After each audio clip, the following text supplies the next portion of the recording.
Are growing questions this morning about the hospitalization of Defense Secretary Lloyd Austin. He was secretly admitted to Walter Reed National Military Medical Center last week. For 3 days, though, even President Biden didn't know that Austin was in intensive care.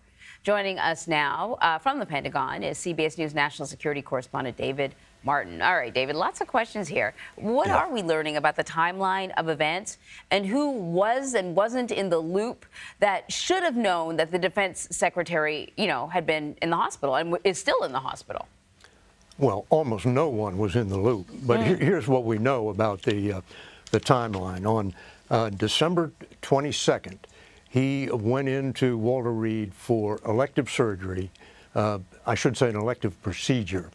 That was extensive enough that he had to stay overnight in the hospital. He returned home on the 23rd and was listed as working from home on the internal schedules that go out around here in the Pentagon. And then on the night of January 1st, he started experiencing severe pain and was taken back to Walter Reed and admitted to the intensive care unit. We do not know what the medical condition was, how serious his condition was, but he was in the ICU. But that was on Monday night. But it was not until Thursday morning that they notified the White House that the Secretary of Defense, this key member of the chain of command of military forces, was in the ICU, and President Biden, the commander-in-chief who would issue the orders directly to the Secretary of Defense, did not find out about it until later Thursday. Now, the explanation that is given for that is that Austin's chief of staff was herself ill and simply did not get around to making the notification. But I think that explanation is going to be subjected to a lot of questioning over the next few days. Indeed. So then, do we have any idea who is in charge? I mean, I'm sure for the elective procedure, that was on the books already. But then that emergency that took him to the hospital, I mean, who was in charge at that point? Well, the Deputy Secretary of Defense is the person who is supposed to be in charge.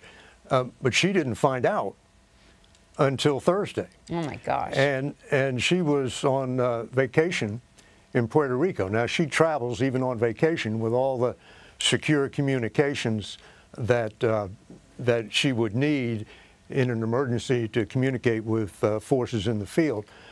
But I think everybody agrees that was way too late in the game. Yeah, still a lot of questions. So are there any major concerns? There's got to be about, transparency here. Can Secretary Austin, I mean, is this the kind of thing that would cost him his job, or it doesn't rise to that level? Well, there are a number of different issues here. The first, there's his health. He's still in the hospital. It's been a full week since he went back in. He's a 70-year-old man. Is he going to regain his health to the degree that you need in order to carry out the very demanding job of being Secretary of Defense? The second is whether he retains the confidence of the President, the Commander-in-Chief. The White House has said that President Biden has talked to Austin and retains full confidence in him. We'll see. And then there's just the simple transparency issue here.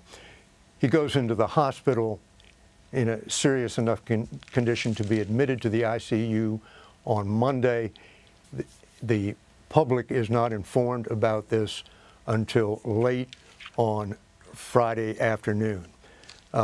He has since, in a statement, acknowledged that that was too late, too long, and too little information, and has promised to try and do better in the future. But I think he's still got a lot of explaining to do. Yeah, I think most people would agree with that assessment, David. Thank you very much. Sure.